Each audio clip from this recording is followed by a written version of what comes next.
सौतेली माँ। नव्या बचपन से ही बहुत जिद्दी थी, बिन माँ की बच्ची थी, इसलिए सब लोग उसे संभालते थे। दादी की तो लाडली थी। उसके पापा सचिन की दूसरी शादी करने का प्रयास चालू था, पर यह 7 साल की बच्ची कुछ ना कुछ करके अपने पापा को रिश्ता जुड़ने नहीं देती थी।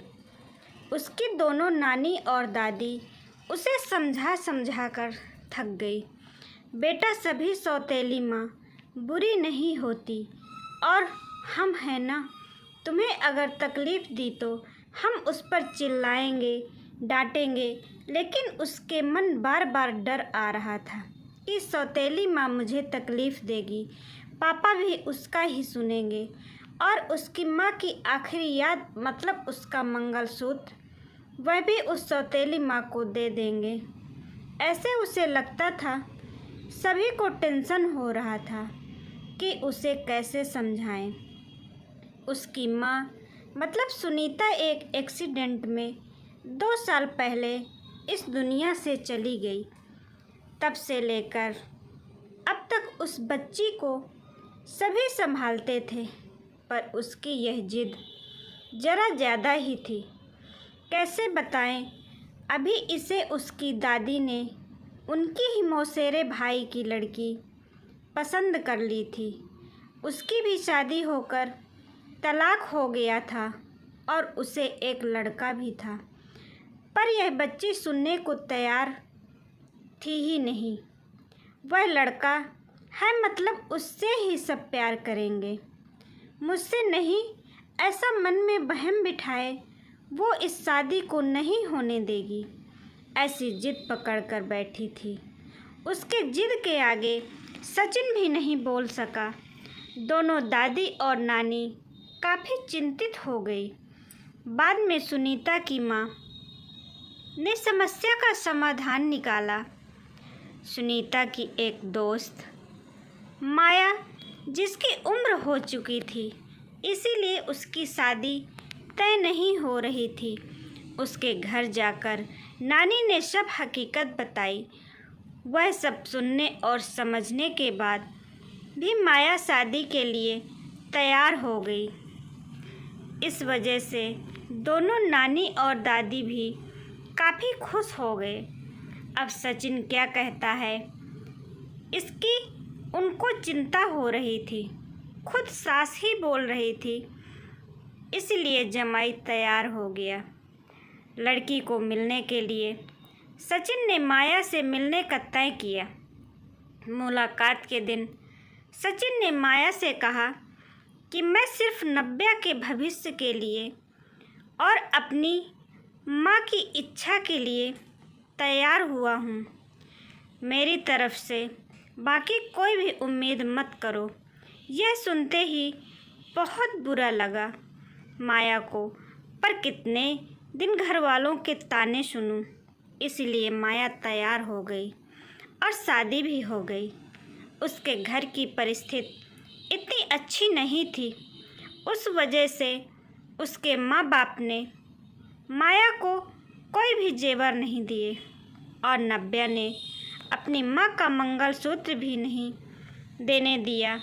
बाद में सुनीता की माँ ने माया की माँ बनकर सब कुछ किया। नव्या माया को बहुत परेशान करती थी। वो सौतेली माँ ऐसे ही पुकारा करती उसे। माया थोड़ा सा डांटती या उसे समझाने का प्रयास करती, तब जानबूझकर झूठ मूठ का रोने लगती थी। माया 2 महीने में ही पूरी तरह हताश हो गई। दोनों दादी और नानी को पहले ही सब कुछ पता था, इस वजह से माया को वह कुछ नहीं बोलती थी। वह उल्टा पहला गहना होगा, पर नव्या सुनेगी तब ना। जैसा था वैसे ही सब चालू रहा। कई दिनों बाद दादी की तबीयत बिगड़ी। उन्होंने सचिन को बुलाया और कहा, माया बहुत अच्छी लड़की है, वह कभी भी भेदभाव नहीं करेगी। तुम उसको अपनी पत्नी की तरह स्वीकार कर लो। उसकी भी कोई उम्मीद होगी तुमसे, वह पूरा करो। ये आखिरी शब्द बोलकर दादी चल बसी। सचिन को माँ के वह शब्द कान में गूंज रहे थे। महीना हो गया, तब भी वही शब्दों का विचार करके गैलरी में शांत बैठा था। उतने में माया ने खाना खाने के लिए आ रहे हैं ना, ऐसा बोलकर बुलाने आई। सचिन का सब्र का बांध टूट गया। वह माया के गोद में सिर रखकर बहुत रोने लगा। आज 5 साल बाद पहली बार सचिन ने माया को छुआ। माया घबरा गई। उतने में नब्या वहाँ पर आ गई। इस वजह से वह विषय वहीं पर ही खत्म हो गया।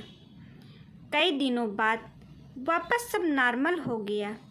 दोनों ही अब शरीर से मन से नज़दीक आ गए थे। नब्या को समझ आने के बाद वह भी जरा अच्छा बर्ताव करने लगी। अभी उसकी 12वीं की परीक्षा थी, इसलिए माया उसके टाइम टेबल सब ठीक से संभाल रही थी। कुल मिलाकर सब अच्छा चल रहा था। ऐसे में उनकी खुशियों को नज़र लग गई। सचिन का भी एक्सीडेंट हो गया और वह गुजर गया। अभी माया और नब्या वह दोनों ही थी। एक दूसरे के लिए जो भी सेविंग थी उस पर घर चल रहा था। माया तो ग्रेजुएट नहीं थी, इस वजह से उसे नौकरी मिलने में दिक्कत आ रही थी। छोटी छोटी नौकरी करके वह घर खर्चा चला रही थी। सचिन की सब सेविंग उसने नब्या के लिए रख दी। अब नब्या को प्यार हो गया था सुशांत नाम के लड़के से।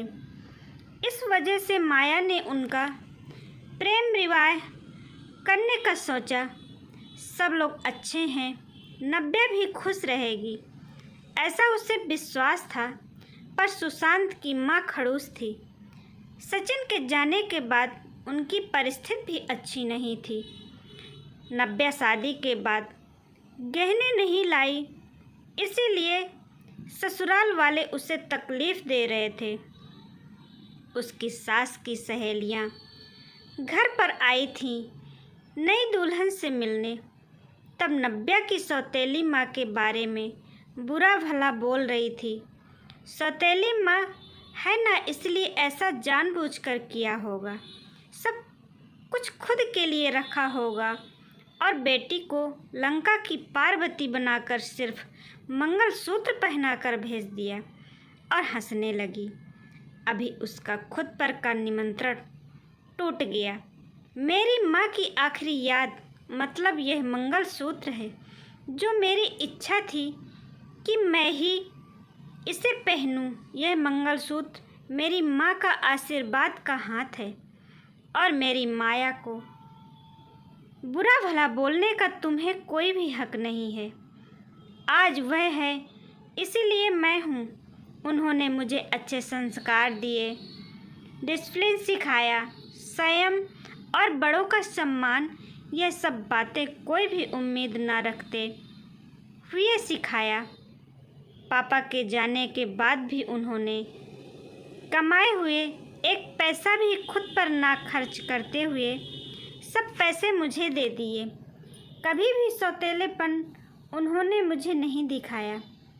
मेरे लिए उन्होंने खुद का बच्चा तक नहीं होने दिया। पर मुझ पागल को कभी ये समझ में ही नहीं आया। उन्होंने मुझे सिर्फ और सिर्फ प्यार किया।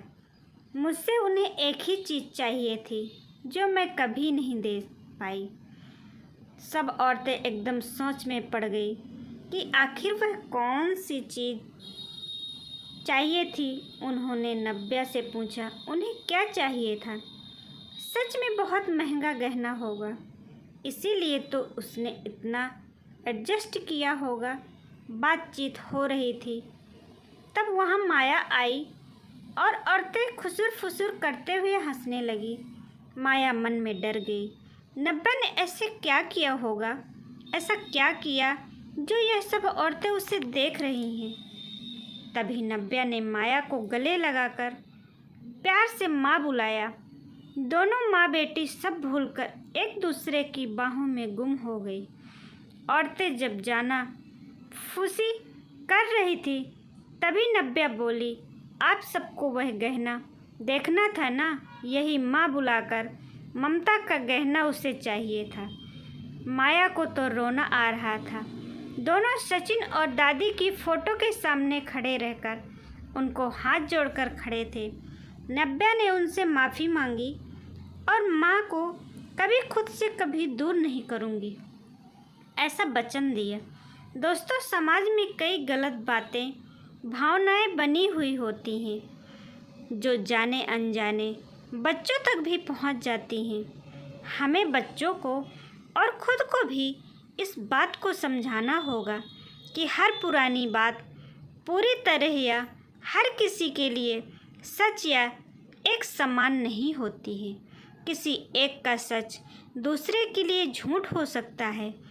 इसीलिए किसी भी बात को अपने दिल दिमाग में बिठाने से पहले उसकी सत्यता की कसौटी करना बेहद ज़रूरी हो जाता है। आशा करती हूँ दोस्तों आप सबको ये कहानी पसंद आई होगी। पसंद आई हो तो प्लीज़ लाइक शेयर कमेंट ज़रूर करिएगा। चैनल पर न्यू हो तो सब्सक्राइब ज़रूर करिएगा। धन्यवाद दोस्तों।